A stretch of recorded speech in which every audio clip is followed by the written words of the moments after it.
Hi everyone, I'm Dr. Mark Stengler. In this video, I'm going to talk about iodine and are you low in iodine? Now, iodine is an essential trace mineral your body cannot produce on its own, so you have to get through the diet or supplements. Interestingly, every cell in your body needs iodine. A lot of nutritionists, a lot of doctors do not write about this, but this is a fact.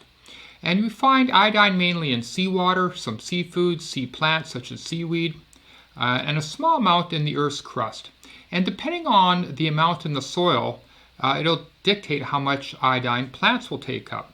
Now, places like the Midwest US, the soil tends to be deficient in iodine, and that's why many decades ago people were developing goiters, enlargement of the thyroid gland, as a result of iodine deficiency.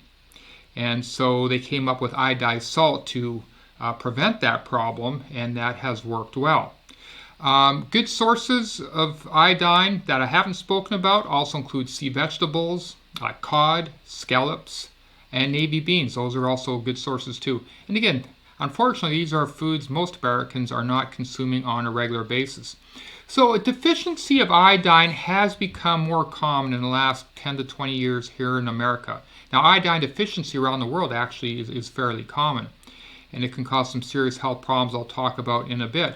But because of people restricting their salt intake to prevent or treat high blood pressure, people aren't getting iodized salt, and that's where iodine, of course, has been added to salt. And so a lot of people are either deficient or they have suboptimal levels of iodine, not enough for optimal thyroid and cell function. It's interesting, if you look at high blood pressure, only about 10% of people are salt sensitive. In other words, when they consume too much salt, it elevates their blood pressure quite dramatically. More importantly, for most people, is a reduced amount of sodium in the diet, getting away from those packaged foods and eating out so much where you get high sodium content, and increasing your potassium intake. So lowering sodium, increasing potassium is what helps blood pressure. But any event, goiter is not very common now because people over the years have been using iodized salt. However, again, iodine deficiency or suboptimal levels is becoming more of a problem. And so we find that some people have suboptimal or low thyroid function because they're not getting enough iodine. Of course, with low thyroid, you get fatigue, easy weight gain, you feel chilly, you could get depression, things like this. So iodine is needed critically to produce thyroid hormones. And so for most of my patients, I recommend 100 to 500 micrograms a day of supplemental iodine. You can get it in multivitamins, you can get it by itself. I don't recommend you take mega doses like in the milligram amount on your own. Some patients, we do that for a period of time. But if you're going to be using higher amounts of iodine, you should work with a doctor. If you have a history of hyperthyroidism, that's another reason you should not be taking iodine on your own without the supervision of a doctor. And iodine can help many things. It also helps to not just balance thyroid hormones, but it's also very good in blocking estrogen receptors in cases where there's estrogen dominance.